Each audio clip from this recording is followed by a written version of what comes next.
Salut, c'est Trado, content de vous retrouver pour la mise à jour de Valneva, qui est l'action qui m'a été le plus demandée par mail et sur Boursorama, puisque près de 30 ou 40 demandes ont été recueillies.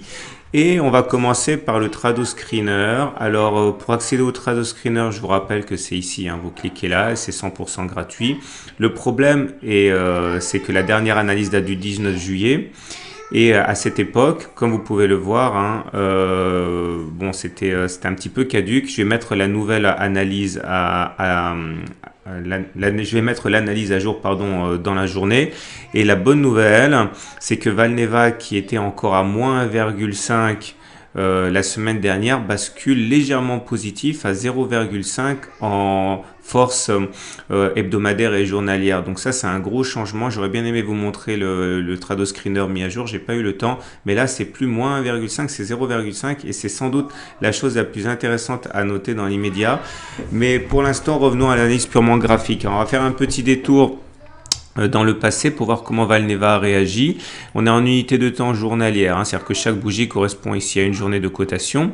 On a évolué tout d'abord dans une grande figure d'élargissement descendante, ici comprise entre les deux obliques orange. Or, on sait que ce genre de figure se casse généralement par le haut. Et lorsqu'il y a un gap de cotation, c'est encore mieux. C'est exactement ce qui s'est produit. Un gap de cotation, une cassure par le haut. Et les objectifs, ce sont d'aller chercher les différents points auxquels on a accroché la figure. Donc, dans un premier temps, celui-là, les 4. Et puis ensuite, le point le plus haut, ici, 4,4. J'en parle parce que ça va nous servir un petit peu plus tard. Et ensuite, on s'est retrouvé dans une sorte de biseau descendant géant ici. Et ce qui est très important à comprendre, c'est que ce genre de figure se casse également généralement par le haut, du moins beaucoup plus souvent par le haut que par le bas.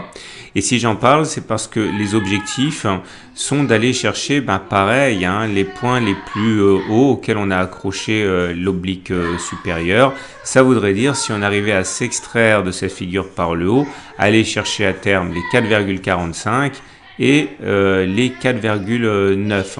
Alors, ce qui est intéressant à noter, c'est que pour l'instant, on voit que l'attaque à laquelle on a assisté, l'attaque haussière à laquelle on a assisté jeudi, a permis de s'extraire provisoirement de la figure en biseau descendant, mais on n'a pas réussi à tenir les positions. Et in extremis, on est venu terminer à l'intérieur. Donc, on a eu presque gain de cause pour les haussiers. Et il faut suivre ça de près. Alors, ce qui m'embête un petit peu, c'est que non seulement on n'a pas réussi à tenir la position en clôture, mais en plus, on termine avec une figure caractéristique en chandelier japonais qui s'appelle une étoile filante, c'est-à-dire une longue mèche comme ça, et un petit corps en dessous et une mèche basse quasiment inexistante. Ça, je vous avouerai franchement que c'est pas une super bougie pour les haussiers, mais elle doit être confirmée, la bougie, la séance suivante, par une bougie de baisse. Sinon, elle est invalidée. Donc, on suivra de près la couleur de la bougie de vendredi. Si elle est rouge, c'est pas très bon. Si elle n'est pas rouge, ça invalide le signal. Mais pour autant, il n'y a pas que des choses négatives. Alors, tout d'abord, regardez. Là, on était capé depuis mai par cette oblique descendante bleue. Et vous voyez que le gap qu'on a connu jeudi, c'est-à-dire cette absence de cotation entre les plus hauts de cette séance et les plus bas de cette séance, nous a quand même permis de valider la cassure et le dépassement de cette oblique bleue. C'est vraiment bien, ça faisait des mois qu'elle nous embêtait. Autre chose, c'est que nous avons construit un fanion. Ici, vous voyez, ça c'est le mât. Ça, c'est le triangle qui forme le bout du fanion. Et on l'a cassé également par le haut avec conviction, puisque c'est encore une fois avec un gap. Et là, théoriquement, l'objectif, c'est de prendre la hauteur du mât ici et de le reporter sur la base du biseau. Ça voudrait dire, théoriquement, aller chercher les 4,3. Donc, on comprend très très bien l'importance qu'il y a à franchir en clôture les 4,1, 4,2 parce que derrière ce serait vraiment boulevard Donc on surveillera ça de près. Au niveau des indicateurs techniques, il y a du bon et du moins bon. Tout d'abord, ce qui est bon au niveau des indicateurs, j'ai regardé que le momentum parce que c'est le plus significatif en ce moment. Ça monte. Ça veut dire que la pression devient de plus en plus haussière, de plus en plus forte. Maintenant, on a une menace latente qui est représentée ici par le segment rouge et qui s'appelle une divergence baissière cachée. Ça veut dire que les cours n'ont pas fait de plus haut, pendant que le momentum a fait un plus haut. Ça montre que la hausse en cours a quelque chose de malsain. Et pour invalider ce signal, il faut impérativement passer au-dessus des 4,23 de telle manière qu'on ait un plus haut sur les indicateurs techniques et un plus haut sur les cours aussi. Ça rendrait la hausse beaucoup plus pérenne. Maintenant, ce qui me plaît, c'est les volumes. Regardez comme les volumes ont explosé sur ce gap. Et ça densifie le signal. Ça veut dire que tout le bien qu'on peut penser de ce gap et des cassures, de l'oblique bleu et du fanion est densifié par le fait que derrière, y avait des biscuits, quoi, hein. Il y avait des gens qui poussaient, il y avait du volume. Et ça, c'est vraiment très, très bien.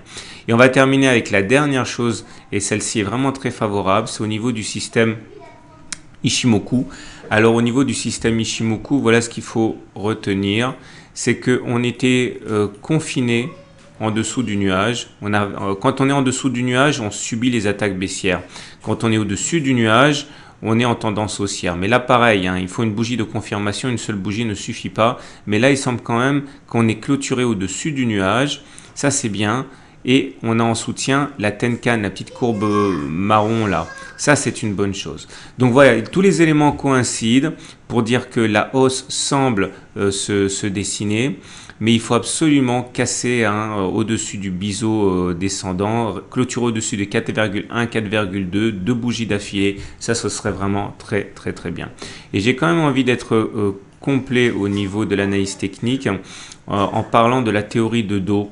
Alors la théorie de dos compare les pics et les creux. Comme vous pouvez le voir, les pics sont descendants et les creux sont descendants aussi. Vous voyez, les pics et les creux.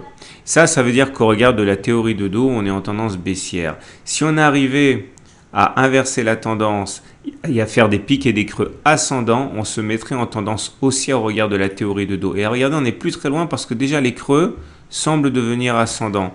Si on arrivait à passer au-dessus du précédent pic, ici les 4,2 une fois de plus, eh bien on basculerait en tendance haussière au regard de la théorie de dos avec des pics ascendants et des creux ascendants aussi. Donc on comprendra une fois de plus que l'ennemi, pour les haussiers, c'est cette zone-là comprise entre les 4,1 et les 4,2. Si on arrivait vraiment à clôturer au-dessus, ce serait très encourageant pour la suite.